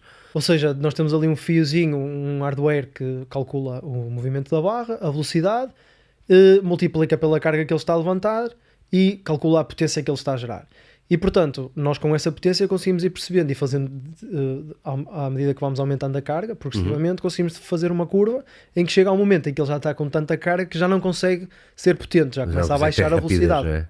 Exatamente. E a partir daí, que decisões é que tu tomas? O que é que isso serve para quê? Ou seja, o que nós fazemos é, quando queremos trabalhar com um atleta, vemos onde é que é a carga de potência ótima e trabalhamos sobre essa carga. Okay. Permite-nos, ajuda-nos para treinar, para saber com que cargas é que devemos treinar. Permite-nos também ver em live qual é que é a velocidade e a força que ele está... Porque para exercícios de potência não te interessa nada que ele esteja a levantar a barra devagar, é isso? Exatamente. Ou seja, interessa a potência, pressupõe tempo, ou seja, é levantar um certo tipo de carga, um movimento, mas no mais rápido possível. Exatamente. A maior bisga possível de... E ao mesmo tempo o que nós queremos saber é qual é que é o máximo de carga que eu consigo que ele se consiga manter potente, não é? Então neste caso vamos definindo a curva em que ele depois vai atingir um pico, depois vai começar a descer e nós, ok, vamos parar, já atingimos o pico há alguma velocidade padrão a partir da qual tu dizes, ok, isto já está a ficar lento? Não, velocidade não, porque... Depende do exercício. Exatamente, porque às vezes o que acontece é que ele diminui a potência, diminuindo a velocidade, mas porque a carga já é muito alta. Estás a perceber? A velocidade às vezes até pode nem diminuir muito, mas ele como conseguiu aumentar bastante a velocidade com a outra carga anterior, agora de repente já baixou porque já está... Ou seja, não há propriamente um corte na velocidade, mas tu consegues perceber que ele... Tem sempre base, tem sempre como base a velocidade máxima que ele já atingiu com o mesmo exercício. Exatamente, e conforme a carga multiplicamos e fazemos o cálculo da potência, não é? Pois, e é depois sobre essa potência que nós vamos trabalhar. Yeah. Depois conseguimos ver ao vivo, por exemplo, se um atleta vier um bocadinho mais cansado, se calhar nesse dia já não vai trabalhar nessa carga, vai trabalhar um bocadinho abaixo, porque está a fazer uma velocidade menor do que queremos ou a fazer uma potência menor do que queremos. E depois temos aí outro exemplo também a última imagem. Essa aqui? Exatamente. De outra avaliação que nós fazemos em que é a mesma tecnologia. Eles estão a fazer um squat jump e fazem com cargas baixas e com cargas altas. Neste caso ele está a fazer com 20 kg e depois vai repetir o teste com 60, ou seja, 20 kg cada lado. E o que ele faz é basicamente ignorar a fase excêntrica, não é? Começa de baixo e depois tenta explodir e saltar o mais rápido possível. Avaliamos só a potência da fase concêntrica para perceber a potência do atleta com cargas baixas, com cargas altas e onde é que temos que trabalhar, onde é que é prioritário ou não. Quais é que são as... Nós sabemos que o Velocity Based Training tem estas qualidades, tem estas características, mas também tem alguns downsides, não é? Quais é que são assim os downsides, quais é que são assim os defeitos do Velocity Based Training? Assim, eu diria que o primeiro, no contexto em que eu trabalho, o primeiro é a aplicabilidade no dia-a-dia, porque quando estou em contexto de ginásio com 20 e muitos atletas, é muito complicado eu aplicar esta tecnologia para tentar trabalhar com todos, não é? Ou seja, tenho que utilizar outros mecanismos, seja treinos de circuito, seja colocar um plano em que eles automaticamente conseguem montar o exercício, fazer o exercício, ver aproximadamente a carga que eles estão habituados a trabalhar, porque o objetivo da sessão não é um trabalho de potência, não é? Ou seja, é um trabalho de preparação para o campo. É um trabalho um bocadinho de reforço, de musculatura, de preparação. Quando estou, por exemplo, a trabalhar em atletas lesionados, aí sim já consigo ter este tipo de trabalho. Pois, e vais medindo o progresso exatamente. Da recuperação, não é? Exatamente. Ok, já estás pronto para voltar a... Exatamente. Eu também diria que sim. Pois, de facto, parece assim uma coisa um bocadinho subjetiva, até porque há dias em que eles se sentem mais fortes e mais potentes, há dias em que estão assim mais parece que têm os músculos mais lazy, não é? O que é perfeitamente normal. Portanto, eu diria que isto é uma boa estimativa, mas não deixa de ser isso, uma estimativa, não é? Sim, é mais uma ferramenta que nós temos ao dispor. Agora, fala-me aqui desta monitorização de cargas que vocês têm. Ok, então nós, como acho que se diria, se calhar um dos papéis mais fundamentais de um preparador físico no futebol é a questão da gestão das cargas. E aqui nós temos só um exemplo destas cargas externas, neste caso dados que nós recolhemos através de GPS que eles usam, e o que nós tentamos é pegar em alguns dados que nós achamos que são um bocadinho mais prioritários e fazer a caracterização dos treinos, dos jogos e eventualmente dos exercícios, para perceber se realmente o objetivo que nós queremos na questão física se foi atingido e irmos progredindo na carga se for esse o objetivo, irmos manter a carga se for esse o objetivo ou diminuindo a carga se for esse o objetivo. Isto para dizer o quê? Se eu não tiver GPS, eu posso tentar estimar o que é que eles fizeram, tentar perceber mais ou menos, ok, eles estão a fazer isto, mas eu não tenho a certeza. E apenas com estes dados é que nós conseguimos ter a certeza. Pronto, e neste slide é basicamente um exemplo de uma caracterização de treino que nós fazemos, neste caso são as barras azuis escuras, e depois comparamos aos treinos que nós fazemos durante uma semana, por exemplo, neste caso o microciclo atual, que é as barras verdes, e nós conseguimos perceber se foi dentro do normal que nós fazemos, se houve grande oscilação de cargas, que nós sabemos que a oscilação de cargas está muito associada à maior probabilidade de lesão, e portanto nós procuramos tentar manter isto um bocadinho uniformizado, a não ser que seja esse o objetivo. Em dias ou em semanas que nós queremos aumentar a carga, procuramos confirmar que aumentamos, em dias ou semanas que nós queremos diminuir a carga, procuramos confirmar que conseguimos atingir esse objetivo. Boa. Dentro daqueles 3 parâmetros que falámos há bocado. E depois tens aqui um slide muito curioso, em que falamos de vários desportos, para passar isto um bocadinho para outras coisas também, em que temos velocidade, força e endurance. e onde é que cada desporto se situa em relação a cada um destes fatores. Por exemplo, temos aqui o halterofilismo, o weightlifting cá em cima à esquerda, como sendo a epítome da velocidade e da força. Neste caso, exatamente, o weightlifting, neste caso, tem a expressão máxima da força, apesar de eles também terem uma componente de velocidade, porque eles, se não fizerem aquilo o mais rápido possível, não conseguem fazer o movimento, não é? Mas sim, basicamente isto aqui é quase isto foi retirado de um livro. Está muito interessante. Foi retirado de um livro, eu não lembro do nome dos autores, mas é basicamente um livro sobre a aplicação do treino intervalado de alta intensidade em vários desportos. Pronto. E o que o autor tenta é fazer aqui um bocadinho, isto até é adaptado de outro autor, mas o que ele tenta é fazer aqui quase como uma distribuição mais ou menos sobre as 3 componentes, ou seja, a endurance, a velocidade e a força, de cada um dos desportos. E eu acho que isto é importante que as pessoas percebam, ou seja, há muita especificidade em relação ao desporto na expressão da força, na expressão da velocidade, na expressão da endurance.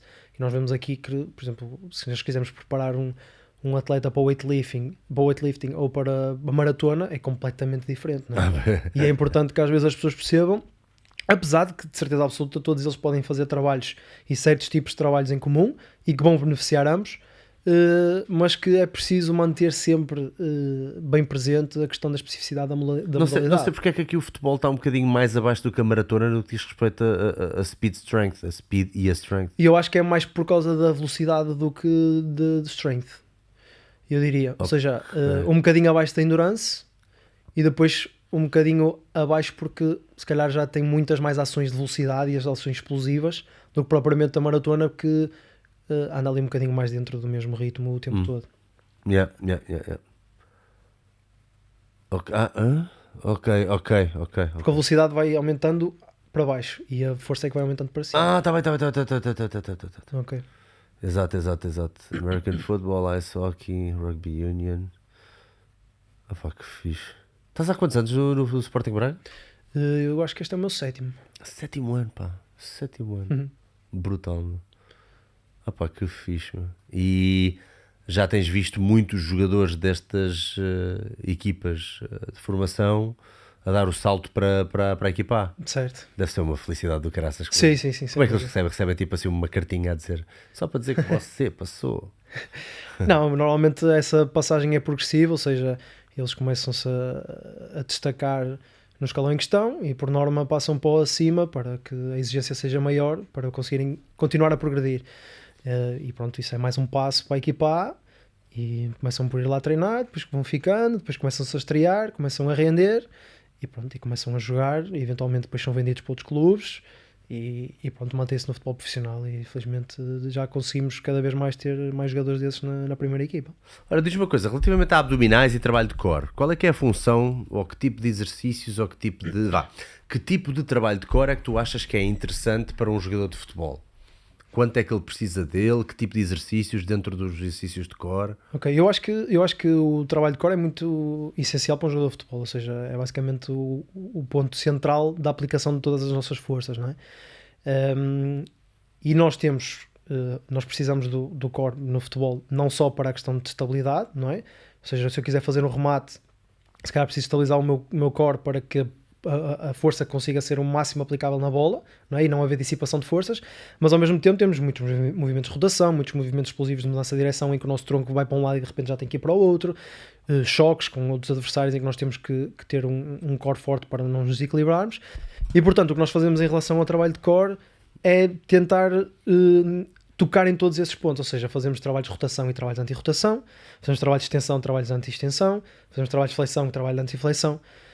E portanto tentamos dar uma dose assim um bocadinho variada, digamos assim, mas acabamos por conseguir tocar em todos esses pontos durante a semana, porque conseguimos trabalhar várias vezes durante a semana. Mesmo que às vezes eles não se apercebam, porque não é aquele típico exercício de abdominal.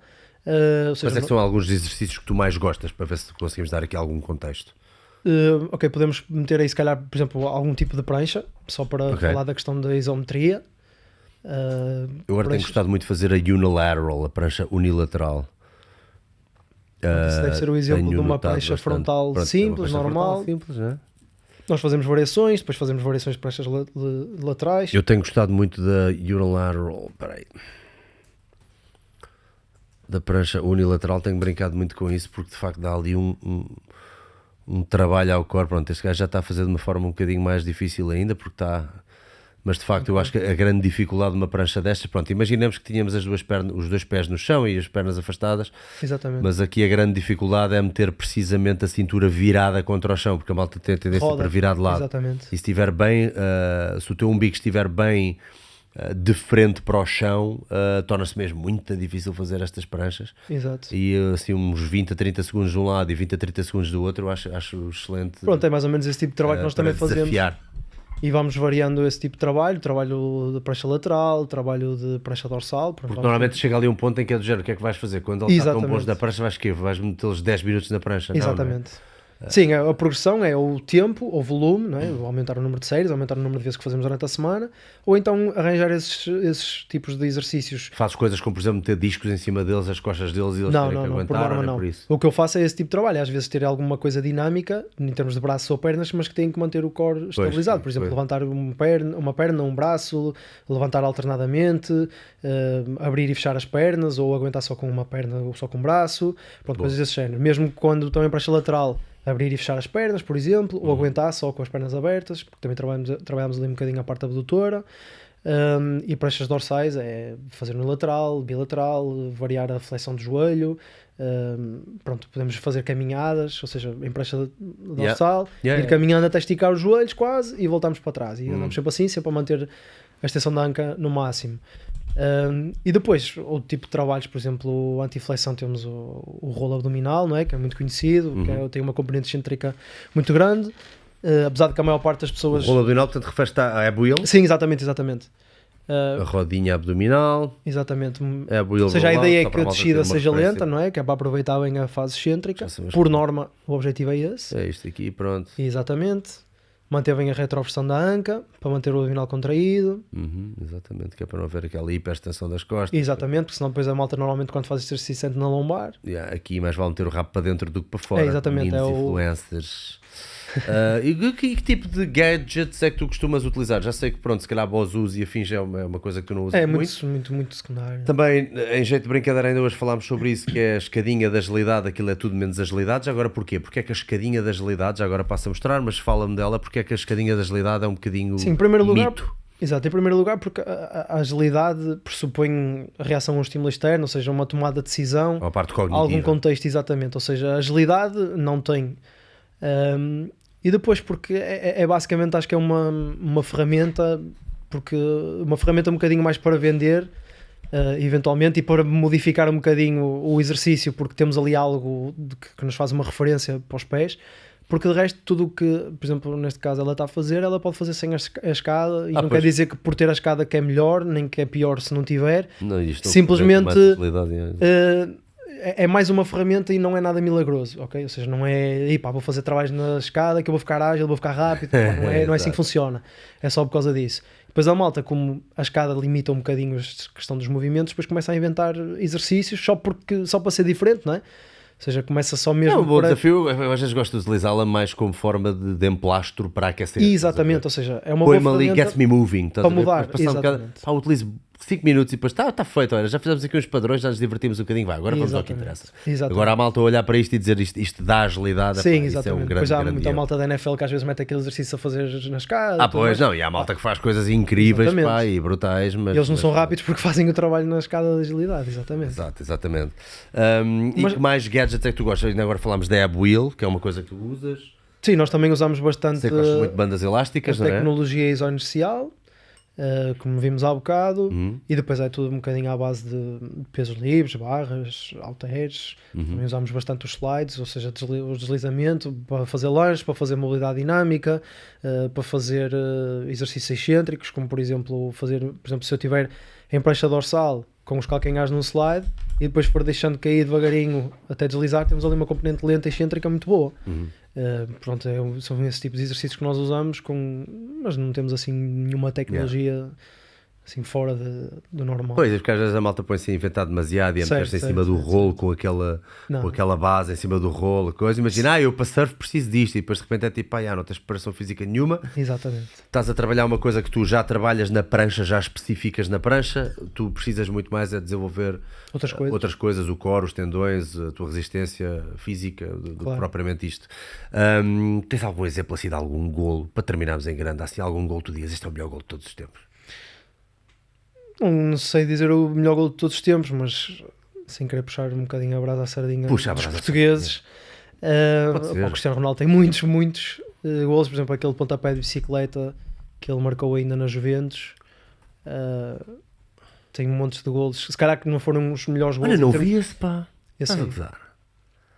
Deixa eu pôr aqui que é para ter certeza que senão ainda vamos isso está, o vídeo até está espelhado, mas para que dá, não foi esse, deve ser mais para a frente. Bicycle kick. É isso. Ai, vi sim senhor, vi sim senhor. Que estupidez, claro que vi. Agora já está direito. Isto foi um jogo da Champions, já não me lembro exatamente qual é que foi a eliminatória, mas... Ai, a cagando a gol. Pois é, já nem me lembrava deste gol. Pá, a malta tem que voltar a ver estas coisas, pá. Não, o Ronaldo é sem dúvida Ai, que animal. Pão, cagando a jump. Fogo, lindo, meu. Depois os 3 golos que ele fez à Suécia quando nos apurou, que até o Ibrahimovic fez 2 golos também, ganhámos 3-2 à Suécia. Apesar de não ser o melhor golo, se calhar foi daqueles golos que eu mais festejei. Foi um golo de muitas emoções. Bom. Muito bom. E o do Maradona, será que é o melhor golo de sempre ou não? Aquele que ele finta meio mundo. O Messi tem um muito parecido também. Epá, eu amo este golo. Eu quando era puto tinha uma cassete VHS deste campeonato do mundo do México, pá, e epá, eu não sei, tenho uma cena, uma panca qualquer com o... era o Bobby Robson, exatamente, o treinador da Inglaterra. Olha para este gajo, é porque o gajo ainda por cima tem estas pernonas, pá, era assim um gajo cheio de raça, pá. Que animal, brutal. Que era assim, o gajo também tinha aquele caparro, não é? Tinha assim aquele caparro de gajo. Sim, ele tinha uns bons... Devia ser lixado para a porrada, não sei o que devia ser lixado para a porrada. Depois como era baixinho também tinha o centro de gravidade, um bocadinho como o Messi, tinha o centro de gravidade um bocadinho mais baixo, é mais difícil de desmontar. Mas o atleta que mais me impressionou até hoje, e agora pá, lá estou eu a sair do futebol, que é para mostrar outras coisas também, mas acho que é engraçado. Baseball highlights, pá, é um gajo que jogou baseball e futebol americano, o Bo Jackson. Pá, é um gajo mesmo, pá, olha para este animal. É o que vai receber a bola, curte lá. Olha o gajo. Pum! E olha agora.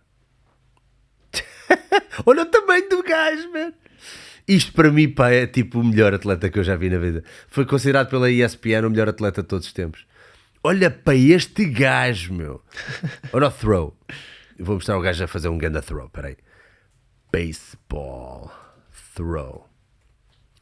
E agora tu perguntas, mas tu gostas de beisebol? E eu, não, estou-me das tintas para o beisebol, eu não percebo nada de beisebol, mas eu olho para este gajo, olha para este passo, olha para este atleta, olha. Vum! Que é isto? Que animal! Não, por mim ninguém passa. E agora, vês o gajo a jogar futebol americano e vês as corridas do gajo e vês tipo, não, esquece.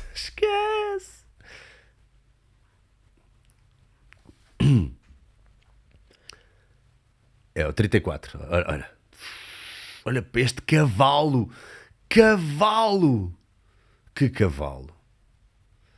Pá, e a malta que tiver interesse, pesquise.